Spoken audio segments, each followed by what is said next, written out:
যেভাবে পড়াবো সেইভাবে মনে রাখতে হবে। আয়োনাইজেশন আইসোমার কি?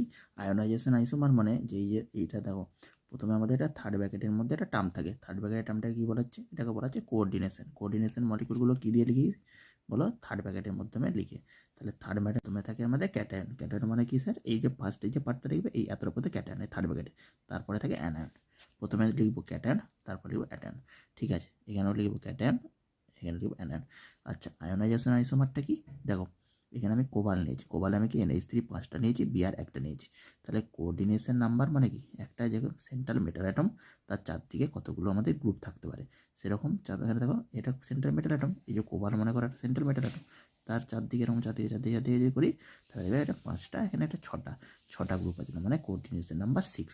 ঠিক আছে, এবার আমি যে এই কম্পাউন্ড ধরে মনে রাখতে হয়, এখানে এক্সাম্পল আসলে এই দুটোর মধ্যে আসবে NH3 5 বিআর SO4 বা এই টাইপের একটা আসলো, তোমাকে বললো এটা কি।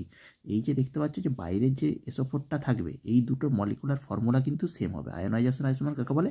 এই দুটোর মলিকুলার আর কিন্তু সেম হবে ফর্মুলা। কীভাবে মলিকুলার ফর্মুলা? দেখো, একই এলিমেন্ট আছে, CO আছে, NH3 আছে, বিআর আছে, SO5 আছে। যতগুলো NH3 5 আছে, NH3 5 বিআর আছে একটা, SO4 আর কি। তাহলে মলিকুলার ফর্মুলা হলো এক। কিন্তু এখানে পার্থক্য কোথায়? একবার দেখো, SO4টাকে আমি বাইরে নিয়েছি, একবার SO4টাকে ঢুকে বিআরটাকে বাইরে নিয়েছি।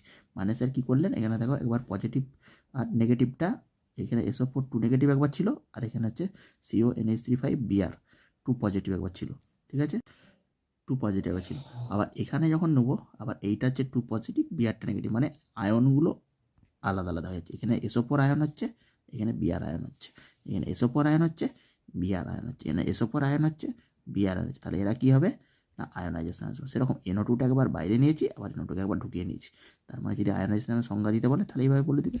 ঠিক আছে, বাংলায় লিখো, ইংরেজি লিখো একই।